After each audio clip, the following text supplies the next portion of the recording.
Lord be with you. A reading from the Holy Gospel according to Matthew. At that time Jesus exclaimed, I give praise to you, Father, Lord of heaven and earth.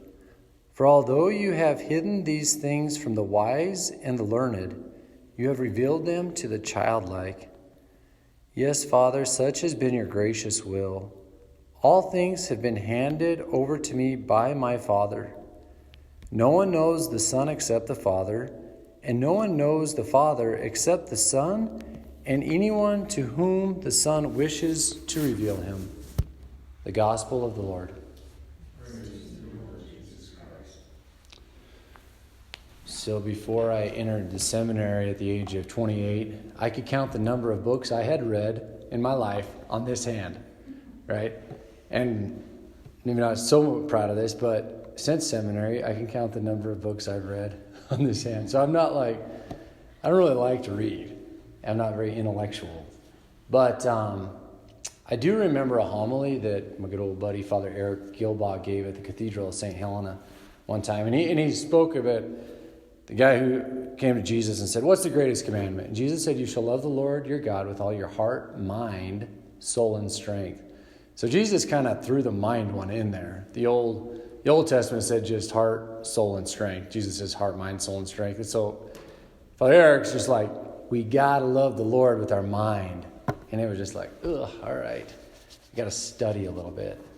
So today we celebrate St. Bonaventure. He was a contemporary of St. Thomas Aquinas, biggest hitter, two of the biggest hitters in the Catholic intellectual world. Medieval theologians, philosophers. These guys were like serious, and they called them the schoolmen. So like when you refer, like these days when you refer to those guys, those were the schoolmen. So I hit seminary, like that was cool, the schoolmen. So I kind of strove to, sharpen my intellectual skills a little bit. And that's good. The Lord's given us an intellect. He's given us reason. It's good to study and learn and go deep with our mind and our reason. Like as Catholics, our hallmark is that we are both faith and reason. John Paul II wrote an encyclical called Fides et Ratio. And there he said it openly, he said, faith and reason are like the two wings on which the human soul fly to the contemplation of truth. Right? So we're not just faith-based, like, just kind of this pie in the sky thing. No, we're grounded in reality through our reason.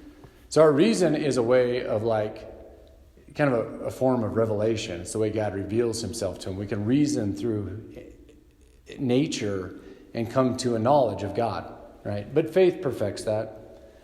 But we need them both, right? So I guess where I'm at today is just the encouragement. Let's use our reason. Let's use our reason to encounter God. Let him reveal himself to us. And St. Thomas Aquinas, these guys were contemporaries, and I think they were buddies, but definitely the Dominican order and the Franciscan order, still to this day, kind of butt heads, like a good old Catholic feud. They don't get along because they have different ways of coming at theology, so it's kind of fun. But at the end of the day, I think they got along.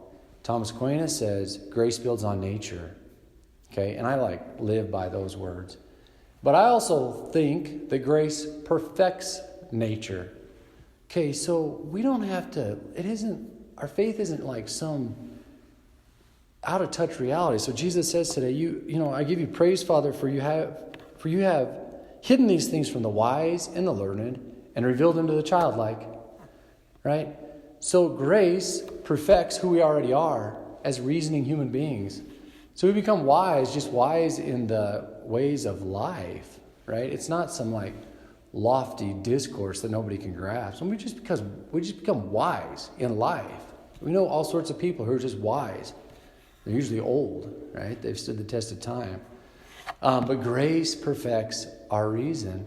The more we encounter Christ, the more he dwells in us, the Holy Spirit, the wiser we become in life, the better decisions we make.